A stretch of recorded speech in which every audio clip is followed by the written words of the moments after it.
함께 읽은 이 에스겔서 9장에 있는 이 말씀을 통해서 하나님께서 주시는 은혜를 우리가 함께 나누기를 원합니다. 여러분이 에스겔서 9장 말씀은 이제 에스겔서 8장 말씀과 이렇게 연결이 되어 있습니다. 우리 지난주 말씀을 좀 생각해 보시면 에스겔서 8장 말씀에서 왜 예루살렘이 이렇게 망하게 되었는가? 바벨론에 잡혀온 장로들이 에스겔을 찾아와서 막 따졌죠. 왜 망해야 되는가? 왜 성전이 무너져야 되는가? 이렇게 막 따지고 막 이렇게 화를 낼 때 하나님께서 답을 주셨습니다. 그래서 에스겔을 머리를 딱 뜨고 성전 예루살렘까지 끌고 가가지고 환상을 막 보여주셨죠. 성전이 더럽혀진 모습들, 성전에 우상이 막 세워져 있고 거기에 여자들이 울면서 담무스에게 이방 신에게 예배를 드리고 태양 신에게 절을 하는, 또 이 성전이 더럽혀진 이 모습들을 막 보여주시면서 이래도 이들의 죄가 적다 하겠느냐 이러면서 막 하나님께서 책망을 하시는 내용이 8장에 기록되어 있습니다. 근데 오늘 9장은 그 8장과 연결이 되어 있어요. 그렇게 책망하셔서 성전이 더럽혀졌다는 것을 말씀하시고 그들의 죄가 너무나 크기 때문에 이렇게 성전을 더럽혔던 이런 주동자들, 우상을 섬겼던 사람들이 이렇게 망하게 될 것을 보여주는 내용이에요. 그러니까 이 9장은 하나님이 심판하시는 모습을 보여주시는 것입니다.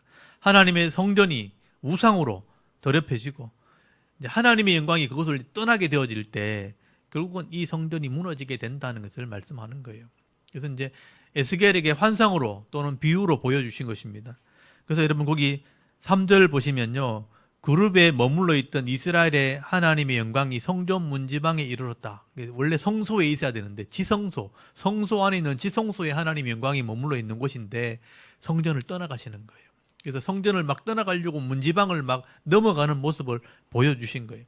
어떻게 보면 이건 하나님 입장에서 볼 때는요, 굉장히 슬픈 장면입니다. 이스라엘 백성들을 거룩하게 하려고 거룩한 장소, 성전을 만들어서 그들의 죄를 속하시고 그들을 정결케 하셔서 복을 주는 장소가 바로 성전이에요. 거기서 하나님이 백성들과 만나가지고 말씀을 하고 위로를 하고 격려하는 그런 장소가 바로 성전인 거예요. 근데 이 성전을 이스라엘 사람들이, 그것도 지도자들이, 종교 지도자들이 성전에 우상을 갖다 세우고 성전을 막 더럽히고 하나님이 있을 수 없도록 만들어 버린 거예요. 그러니까 하나님이 어쩔 수 없이 성전이 더럽혀지니까 그곳을 떠날 수밖에 없게 되었다. 성전을 떠나는 모습을 지금 설명하는 겁니다. 이렇게 하나님이 성전을 떠나면 성전은 무너지는 거예요. 성전이 무너지면 예루살렘도 무너지는 것이고 그들이 죄 가운데 심판을 받게 되는 겁니다. 참 어리석게 망하는 모습을 보여주는 거예요. 근데 오늘 9장을 잘 보시면 하나님의 긍휼이 여기 있는 겁니다. 오늘 9장 말씀을 잘 보시면 그렇게 심판을 하시는데 그래도 심판하시는 중에 다 죽이는 게 아니라는 거예요. 그런 심판하는 혼란함 속에서도 죄를 기억하고 하나님 앞에 엎드리고 회개하는 사람이 있으면요, 하나님이 표시하겠다. 표시를 해가지고 다 건져내겠다. 다 죽이지 않는다. 여러분, 추수할 때 키즈를 하면, 바람을 이렇게 이용해서 키즈를 하면 쭉정이는 막 날아가지만 결국 알곡은 남아있는 거예요. 하나님이 심판을 하시지만 알곡은 죽이지 않겠다. 내 백성은 죽지 않는다. 그걸 오늘 보여주시는 거예요. 그래서 하나님께서 오늘 본문에 보시면요, 먹그릇을 찬 사람이요, 먹그릇 아시죠? 이렇게 요즘 말로 하면 잉크, 매직을 가지고 있는 사람들을 막 이렇게 서기관으로 불러가지고 이 글을 쓰는 서기관을 불러서 먹그릇을 허리에 차고 매직을 옆에 차고 내 백성을 표시해라. 그래서 그 표시한 사람은 죽이지 마라. 그렇게 명령하시는 거예요. 그 그림을 보여주는 거예요. 이게 하나님의 어떻게 보면 긍휼이기도 하고 하나님의 어떤 위로기도 하고 소망이기도 한 거예요. 여러분 그 1절 말씀 한번 보세요. 먼저 사람을 죽이는 무기를 들고 나오라 그래요. 거기 1절 보시니까 또 그가 큰 소리로, 그러니까 앞에 8장에서 이런 우상으로 성전이 더러워진 걸 보여주시면서 내가 그들을 심판할 거다 그래놓고 큰 소리로, 또가 붙었으니까 또 그 연결해가지고 큰 소리로 내 귀에 외쳐 이르시되 이 성읍을 관할하는 자들이 각기 죽이는 무기를 손에 들고 나오라, 나오게 하라. 죽이는 무기, 여기 죽이는 무기가 뭐냐면요, 파괴하는 도구라는 뜻이에요. 아마 바벨론 군사들이 쳐들어왔을 때 사람들을 죽이고 성벽을 무너뜨리고 하는 그런 무기들을 말하는 것 같아요. 그래서 앞으로 전쟁이 나면 이렇게 너희들이 죽게 될 거고 무너지게 될 거고 파괴될 거다 하는 것을 미리 보여주는 그런 무기를 보여주는 겁니다. 그리고 2절 말씀에 먹그릇을 찬 사람, 매직을 들고 나온 사람, 펜을 들고 나온 사람을 나오라 그래요. 그리고 그 안에 성읍 안에 사람들을 죽이기 전에 내 백성을 가려가지고 이마에다가 표시를 그려라. 그렇게 명령을 합니다. 옛날 성경에는 이걸 인을 쳐라, 도장을 찍어라 이렇게 표시를 번역을 했었어요. 그래서 4절 말씀을 한번 보세요. 여호와께서 이르시되 너는 예루살렘 성읍 중에 순행하여 그 가운데에서 행하는 모든 가증한 일로 말미암아 탄식하며 우는 자의 이마에 표를 그리라. 그렇게 말씀을 합니다. 여기 표를 그리라라는 말은 끄다 아니면 표시하다, 도장을 찍다 이런 말로 번역이 되는 말이에요. 그러니까 알아볼 수 있도록 표시를 해라 이런 뜻이에요. 하나님 입장에서는요, 이 사람을 표시를 하면 내 백성인 줄 내가 알겠다라는 그런 의미예요. 근데 반대로 우리 편에서 볼 때는 이 사람은 다른 사람과 다르다. 표시를 한다는 의미가 뭐냐면 이 사람은 다른 사람들과 다르게 편하게 살아가는 사람이다. 다르다 하는 것을 표시할 때 그렇게 표를 하는 거예요. 사실 이렇게 구약 성경에 이렇게 표를 하는 이런 이미지, 이런 그림들은요, 원래 이스라엘의 문화에서 나온 거예요. 이스라엘 백성들은 목자기 때문에, 양을 키우는 사람들이기 때문에 양을 이렇게 들판에 풀어놓고 키우면 내 양이 어떤 양인지 잘 구분이 잘 안 간단 말이에요. 여러 사람들이 풀을 버리고 풀이 뭐 많이 있는 곳이 아니기 때문에 목자들이 자기 풀 있는 곳을 오다 보면 자기 양을 풀어놓는단 말이에요. 풀어놓으면 자기 양을 구분이 잘 안 가니까 서로 이게 다툼이 생기니까 자기 양을 표시를 한다고요. 자기 양의 몸에다가 표시, 자기만 알아볼 수 있는 표시를 합니다. 그래서 표시를 하고 또 이 목자들은요, 자기 양을 다 알아요. 이름도 붙여주고 막 이래요. 이름 붙여주고 좀 못된 거 있으면 거기다가 표시를 해가지고 막 이렇게 별명까지 불러서 이렇게 불러주기도 하는 거예요.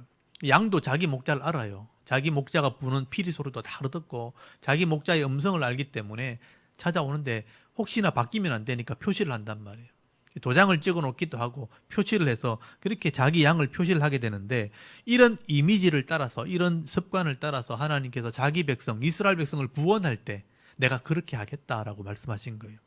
그래서 이 표시를 하는 것은요, 출애굽할 때부터 나옵니다. 이스라엘 백성이 죄를 상징하는 애굽에서 자기 백성을 이끌어내실 때에 너희들은 내 법과 내 규례를 지키는 자들이라. 그래서 내 법과 규례를 지키면 이것이 표가 된다.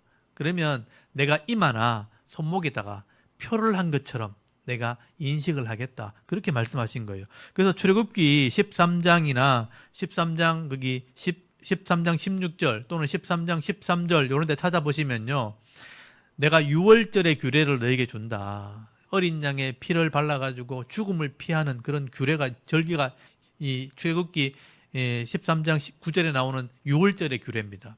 6월절의 규례를 주시면서 아무도 그 규례를 지키지 않지만 너희들이 내 약속을 믿고 이 규례를 지킨다면 너희는 다른 사람과 다르다 이런 뜻이에요. 그리고 가나안 땅에 들어가면 양식을 처음 얻게 되면 첫 열매를 하나님께 바쳐라.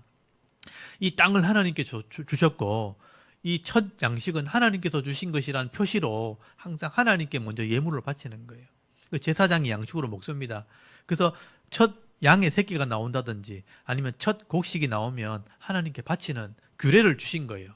이건 다른 사람은 아무도 안 지키는데, 가나안 땅에 있는 사람들은 아무도 그걸 지키지 않는데 하나님의 약속을 믿는 사람들만 이거 지키는 거예요. 그럼 이 규례를 지키는 사람들은 내 백성인 거예요. 그래서 하나님 백성이기 때문에 이런 규례를 지키는 자들은 손목에 표를 한 것 같이 여기겠다. 이마에다 표시를 한 것처럼 여기겠다. 다른 사람과 다르다 이런 뜻이에요. 그래서 이런 이미지가 이스라엘 사람들 속에 있는 겁니다. 아, 하나님의 규례를 지키는 사람들은 하나님이 아시는구나. 하나님이 구별하시는구나. 그렇게 말씀하시는 거예요. 그 당시에 예루살렘도 마찬가지입니다. 이렇게 하나님 말씀을 순종하다가 하나님을 잊어버리고 우상을 섬기고 망하게 될 때쯤 되었을 때 하나님께서 이 예루살렘을 이제 심판하시게 되었는데, 거기 다 죄를 짓고 우상 앞에 엎드리고 성전에다가 갔다가 우상을 갖다 세우는 이런 사람들이 있을 때 이 사람들을 심판하시는 거예요. 그런데 그 모습을 보면서 울면서 회개하는 자들이 있다면 이 사람은 내 백성인 거예요. 그 사람 가려내겠다는 겁니다. 그래서 이 사람들을 구별해서 내 백성 되는 표시를 하겠다. 그 사람들은 다른 사람들과 다른 삶을 산다는 것을 드러내겠다. 이런 의미가 되는 것입니다. 우리가 볼 때 누가 하나님이 사람이고 누가 또 심판을 받을 사람인지 구분되지 않지만 하나님은 아신다는 거예요.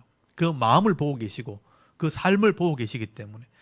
그래서 그 구별하는 증거가 뭐냐 하면 그 땅에서 죄를 짓는 이 백성들을 바라보면서 그렇게 하지 말라고, 그렇게 하면 하나님께서 기뻐하지 않는다고 하면서 가정한 일로 말미암아 우는 자들이 있다는 거예요. 그 가정한 일이 바로 우상을 섬기는 겁니다. 엄행을 저지르는 거예요.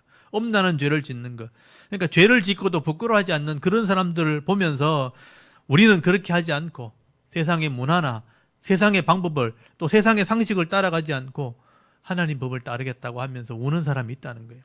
그렇게 할 때 하나님 보실 때는요, 하나님 백성인 거예요. 이게 마지막 시대도 똑같습니다. 마지막 시대는요, 이 하나님 말씀을 아무도 배우지 않고 또 바르고 정직한 삶을 제대로 가르치지 않아요. 우리가 어릴 때하고 지금 어릴 때하고 또 달라요.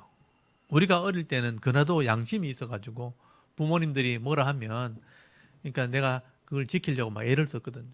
근데 요즘에는 그런 가르침이 없어요. 그래서 부모님이 다 이렇게 옳은 기준으로 살지 않는 모습을 많이 보다 보니까 자녀들이 옳고 그름을 구분하지 않습니다. 자기가 기준인 거예요. 내가 하면 옳은 것이고 다른 사람이 하면 틀린 거고 이렇게 해야 되는 거죠. 그래서 이제 이런 삶의 기준이 막 혼란한 시대에 말씀을 제대로 내가 해야지, 말씀을 제대로 따라가야지, 이런 사람은 다르다는 거죠. 그런 사람들이 말씀에 이 마음에 하나님 말씀을 새겨놓고 그 말씀을 순종하게 될 때 이런 사람들은 하나님이 구별하신다, 그렇게 말씀하게 되는 것입니다.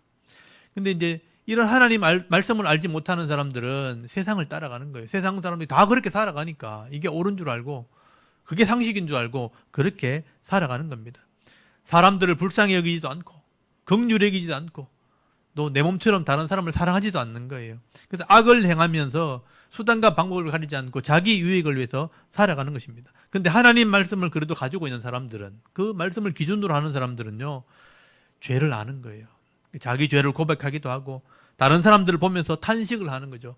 저렇게 하면 안 되는데, 저렇게 하면 죽는데 하면서 울면서 하나님께 돌아오기를 기도한다는 것입니다. 이런 사람들이 하나님 보실 때는 내 백성이라.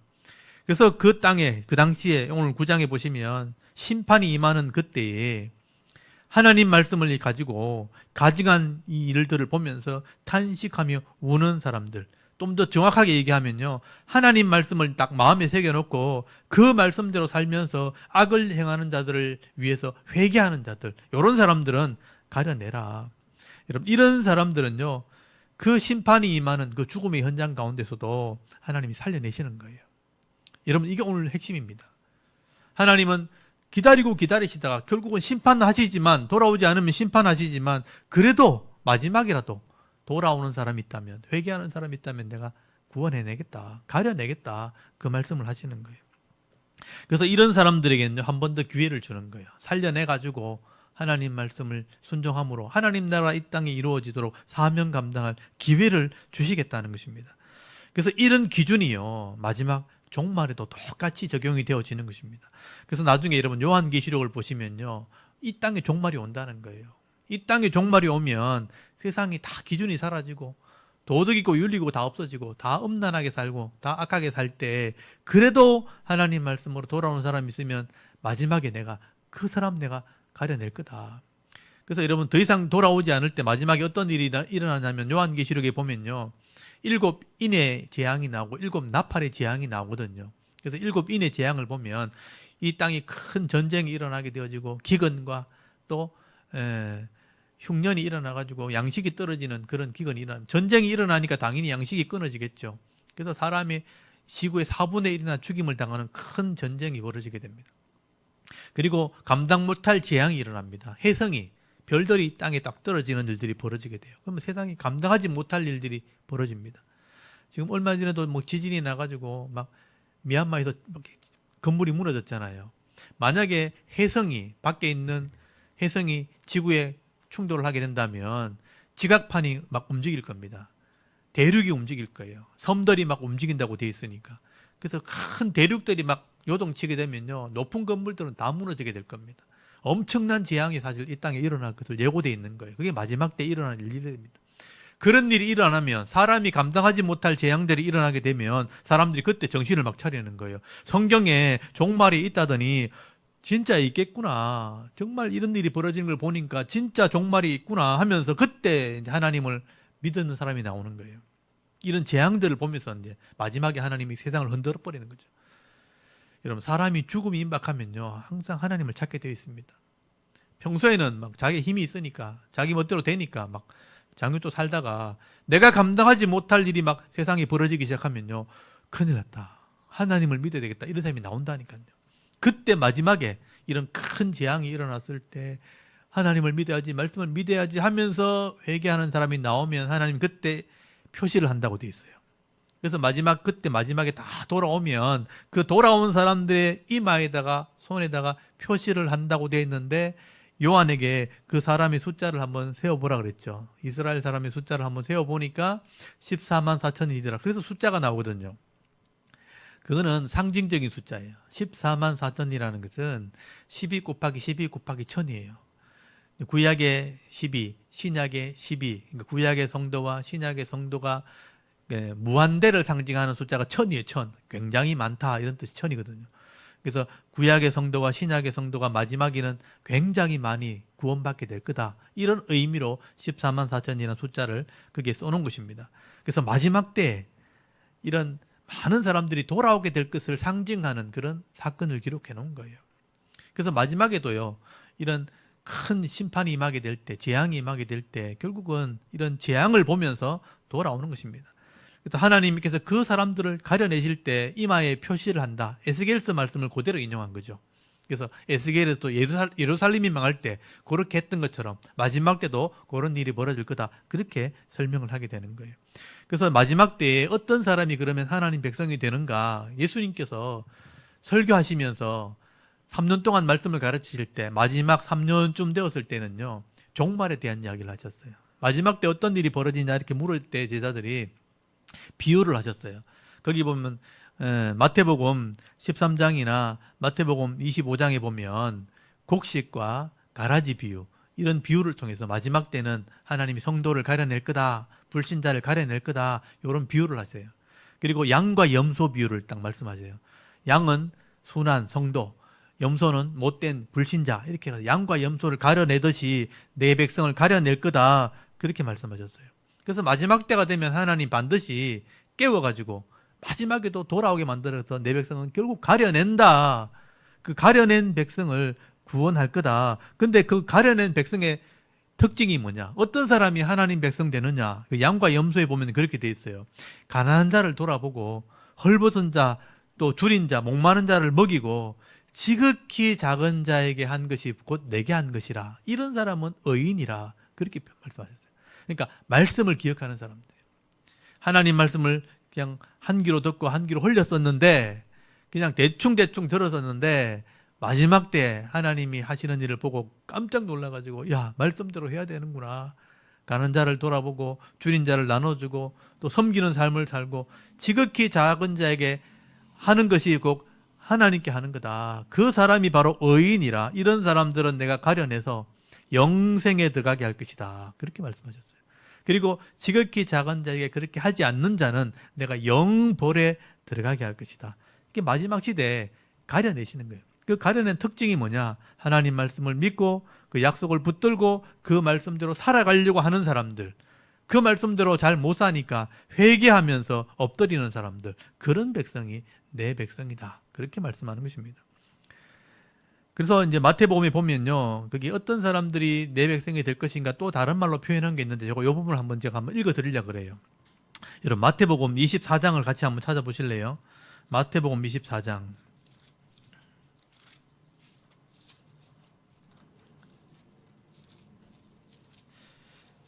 제자들이 마지막 때 어떤 일이 벌어지는가 이렇게 물어보니까 예수님께서 마지막 때에 이런 일이 벌어질 거다, 이런 얘기 하시면서 거기 24장 40절 한번 보시겠어요? 40절. 그때 두 사람이 밭에 있으면 한 사람은 데려가고 한 사람은 버림당한다 그러죠. 일할 때에, 낮에 일하잖아요, 밭에. 한 사람은 데려감을 당하고 한 사람은 버림당한 일이 벌어진다. 41절에 두 여자가 맷돌질을 하고 있음에 한 사람은 데려가고 한 사람은 버림을 당할 것이다. 이런 말씀하시죠. 그러니까 지구는 둥그니까 한쪽에 낮이면 한쪽에는 저녁이고 한쪽은 밤인 거죠. 또 누가복음에 보면 한 사람은 자고 있을 때 한 사람은 데려감을 당하고 한 사람은 버림을 당한다. 한쪽에는 자고 있고 이게 태양이 있는 쪽은 일하고 있고 그 중간쯤 되는 데는 밥 준비한다고 맷돌을 갈고 있고 그렇게 하는 거예요. 지구에 동시에 똑같은 일이 벌어지는 거죠. 그래서 어떤 사람은 데려감을 당하고 어떤 사람은 버림을 당하는데 그래서 42절부터 보세요. 깨어 있으라 그렇게 말하죠. 그래서 깨어 있으라 그렇게 말하면서 우리 47절까지 한번 읽어봅시다. 42절부터 한번 읽어볼게요. 시작. 그러므로 깨어 있으라. 어느 날에 너희 주가 임할는지 너희가 알지 못함이니라. 너희도 아는 바니 만일 집 주인이 도둑이 어느 시각에 올 줄을 알았더라면 깨어 있어 그 집을 뚫지 못하게 하였으리라. 이러므로 너희도 준비하고 있으라. 생각하지 않은 때에 인자가 오리라. 충성되고 지혜 있는 종이 되어 주인에게 그 집 사람들을 맡아 때를 따라 양식을 나눌 자가 누구냐. 주인이 올 때에 그 종이 이렇게 하는 것을 보면 그 종이 복이 있으리로다. 내가 진실로 너에게 이르노니 주인이 그의 모든 소유를 그에게 맡기리라. 아멘. 마지막 때 이런 일이 벌어진다는 거예요. 한 사람은 데려감을 당하고 한 사람은 버림당하는 그런 상황에서 주님 오실지 언제 올지 어떻게 하냐. 깨어 있어라.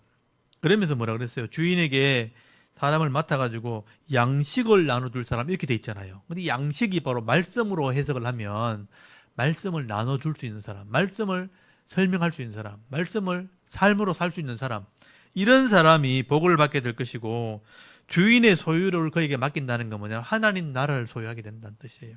그런데 반대로 한번 보세요. 48절에 만일 그 악한 종이 마음에 생각하여 주인이 드디어 오리라 하여 동료들을 때리며 술 친구들과 더불어 먹고 마시게 되면, 그러니까 허랑방탕 술 먹고 세상에 빠져가지고 세상에 종말이 어딨냐 그러면서 말씀을 따라가지 않는 거예요. 세상에서 즐기자. 근데 50절 생각하지 않은 날에 알지 못하는 시각에 그 종의 주인이 이르러 엄히 때리고 외식하는 자가 받을 벌을 자리니 거기서 슬피 울며 이를 간다. 이를 감이 있으리라. 슬피 울며 이를 간다는 것은 지옥 간다는 뜻이에요. 더 이상 돌아올 수 없고 나올 수 없으니까 이를 갈면서 고통하는 곳, 그게 지옥입니다. 그래서 마지막에는 이렇게 하나님이 나누온다, 가려낸다, 이 말씀을 계속 하시는 거예요. 이렇게 표시를 해서 내 백성 드러나게 하는 것처럼 마지막 때 이렇게 하나님 말씀을 기억하는 사람, 회개하는 사람, 말씀을 나눠주는 사람, 이렇게 표현되어 있죠. 그래서 이런 말씀을 끝까지 가지고 있는 사람이 충성된 사람이, 충성됐다는 말이 뭐냐면 성실하다, 믿음 있다, 이런 뜻이에요. 충성이란 말과 믿음이란 말은 같은 말인데 번역을 그렇게 다르게 해놓은 거예요. 충성된 사람, 다른 말로 번역하면 믿음 있는 사람은, 이런 뜻이에요. 그래서 믿음이 있으니까, 말씀을 가지고 있으니까 지혜로운 사람, 충성스럽고 지혜로운 사람이란 뭐냐면 말씀을 가지고 살아가니까, 구원을 얻으니까 그게 지혜로운 거예요.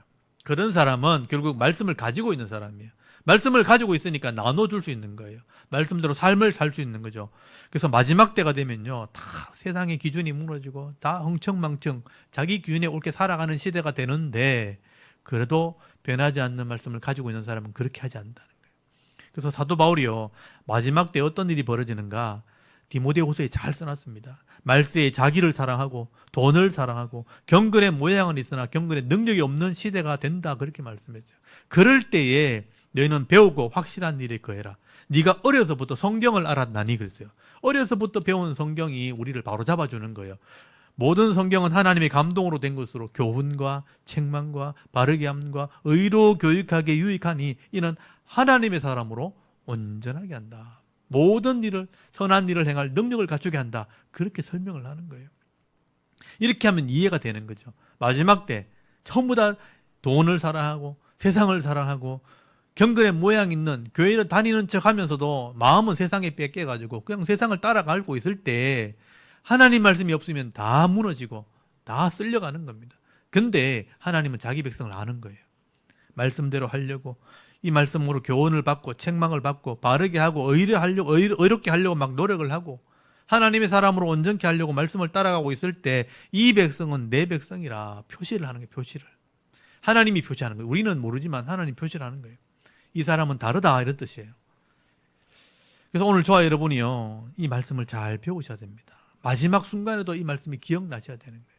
그래서 이 하나님 말씀을 잘 배우시고 내 마음에 잘 새겨놓으시고 이 말씀을 따라 순종하되 잘못한 거 있으면 늘 회개하고 또 하나님 말씀을 따라 이렇게 순종하며 나갈 때 하나님 보실 때에 표시가 있는, 인치심 받는 그런 믿음 있는 성도가 다 되실 수 있기를 간절히 소원합니다. 그래서 오늘 본문을 돌아가시면요, 결국 이렇게 표시되지 않은 사람이 어떻게 되는가? 하나님이 그들은 심판해라.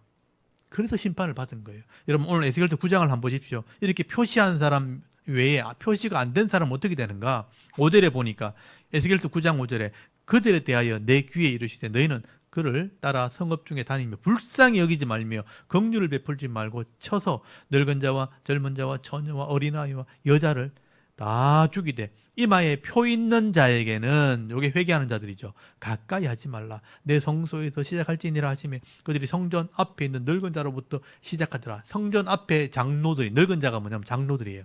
우상을 섬기는 사람들을 막 죽이기 시작하는 거예요. 그래서 성전에다 시체를 막 쌓아놔요. 거기 보면 그렇게 돼 있잖아요. 7절에 나오잖아요. 또 그가 그들에게 이르되 너희는 성전을 더럽혀 시체로 모든 뜰에 채우라. 성전에 시체를 채우라. 이 말은 성전이 이미 더럽혀졌기 때문에 시체로 가득 채우겠다는 거예요.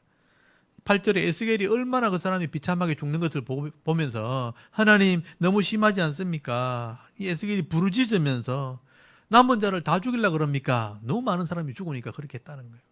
그 당시에는요, 그렇게 회개하지 않고 말씀대로 순종하지 않는 자가 많았다는 것입니다. 그런데 이마에 표를 한 자들은 어때요? 하나님 말씀 붙들고 회개하는 사람들. 저렇게 하면 안 되는데, 말씀대로 살아야 되는데 안타까워하면서 회개했던 사람들은요, 하나님 손대지 마라 그래요. 이 사람들은 살려내라, 하나님 보호하시는 거죠. 그래서 그 외의 사람들만 심판을 받게 되는 것입니다. 왜 심판받게 되는가? 한번 보세요. 9절 한번 보세요. 그러니까 내게 이르되, 이 사람 불신자들이 뭐라고 했냐면 이스라엘과 유다 족속의 죄악이 심히 중하여 그 땅에 피가 가득하며 그 성읍에 불법이 찼나니 이는 그들이 이르기를, 이 하나님 믿지 않는 사람이 뭐라고 했냐면 여호와께서 이 땅을 버리셨으며 여호와께서 보지 아니하신다 함이라. 그러므로 내가 그들을 불쌍히 여기지 아니하며 긍휼을 베풀지 아니하고 그들의 행위대로 그들의 머리에 갚으리라 하시더라. 여러분 이 말씀이 앞에 8장에 똑같이 나와 있잖아요. 8장 12절 한번 보세요. 8장 12절에 또 내게 이르시되 인자야, 이스라엘 족속의 장로들이 각각 그 우상의 방한 어두운 가운데서 행하는 것을 네가 보았느냐? 그들이 이르기를 여호와께서 우리를 보지 아니하시며 여호와께서 이 땅을 버리셨다 하느니라. 이 사람들이 심판받는 거예요. 그들의 장로들이고 어른들이고 하나님을 섬긴다고 하는 사람들이었는데 우상을 섬기고 있는 거예요. 하나님 버리고 하나님 우리 안 본다 이렇게 얘기하는 거예요. 경상도 말로 그렇게 말하는 거예요. 하나님 우리 떠났다. 하나님 은혜를 다 잊어버린 거예요. 그러니까 그렇게 우상을 섬기지 않는 사람들은 결국은 하나님 표시를 하지 않는 거죠.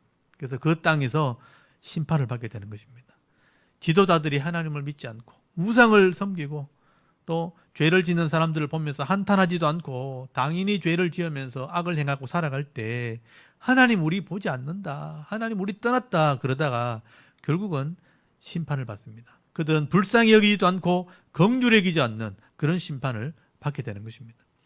여러분 이 땅에 항상 두 부류의 사람이 있다는 거예요. 하나님 말씀을 믿고 회개하는 사람이 있는가 하면 하나님 말씀 믿지 않는 사람인 거예요. 있어요.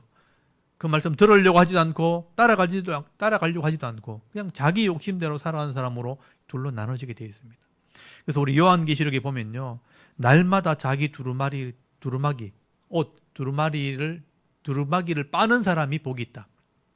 요한계시록 제일 마지막 장에 22장 제일 마지막에 보면 이렇게 되어 있어요. 이 땅에 어떤 사람이 복 있는 사람인가? 자기 두루마기를 빠는 사람. 하나님 말씀대로 행하는 삶으로 자기를 늘 비춰보면서 잘못된 죄의 모습을 씻어내는 사람, 이게 회개하는 사람이에요. 그래서 어린 양의 신부들은 예복을 입은 사람들인데 이 예복이 뭐냐? 성도의 옳은 행실이라. 바르게 살려고 애를 쓰는 사람, 말씀대로 순종하려고 애를 쓰는 사람, 자기 형실을 옳게 하는 사람, 말씀으로 자기 삶을 늘 정결하게 하는 사람, 이런 사람들이 내 백성이라 그렇게 말씀하는 것입니다. 여러분 마지막 때도요, 그렇지만 지금 이 땅도 마찬가지입니다. 이 땅도 혼란스럽잖아요. 이렇게 혼란스러울 때 날마다 자기 자신의 이 영적인 모습을 돌아보면서 오늘도 말씀을 묵상하시면서 기도하고 회개하는 사람, 그런 사람이 결국 오늘도 이 땅에도 복을 받는 겁니다. 이 땅에서 복을 받으면서 진짜 영원한 복을 받아 누리게 되는 것입니다. 그래서 오늘 에스겔서 9장에 나오는 하나님이 결국은 예배를 무시했고 말씀대로 살지 못했던 사람들이 심판받는 이 모습을 보면서 표시해 놓은 사람, 몇 안 되는 사람이지만 하나님이 표시해서 내 백성은 다르다 하는 것을 지금 보여주고 있는 거예요. 오늘 저와 여러분이 그런 은혜가 있는 겁니다. 많은 사람들이 지금 수요일 날 예배에 있는 거 다 알지만 예배 자리에 안 나오잖아요. 여전히 자기 삶, 자기 욕심에 매여 있고 여기 올 만한 믿음이 아직도 없는 거예요. 그래서 자기 삶이 더 귀하다고 생각하기 때문에 깨어 돌아오기를 하나님 기다리시는 거죠. 그래서 그 사람들은 내 백성이라 표시하시는 것입니다. 오늘도 그런 사람들이 은혜와 복을 받아 누리게 되는 것입니다. 오늘 저와 여러분이 늘 하나님 앞에 이렇게 말씀에 있는 것처럼 겸손하게 엎드려 자신을 돌아보며 회개하고 또 내게 주어진 이 말씀은 내 마음에 잘 새기셔서 묵묵히 그 말씀을 순종하는 삶을 살아가게 될 때 이 땅에서 하나님께서 우리 각자에게 주시는 그 풍성한 은혜와 복을 받아 누리시고요. 손해보지 않는 또 후회가 없는 삶을 살아갈 수 있는 저와 여러분의 이런 영적인 삶의 모습이 되실 수 있기를 주의 이름으로 축원합니다. 아멘. 우리 잠깐 기도드리겠습니다. 하나님, 오늘도 하나님 앞에 나와 예배하며 또 이 말씀에 귀를 기울여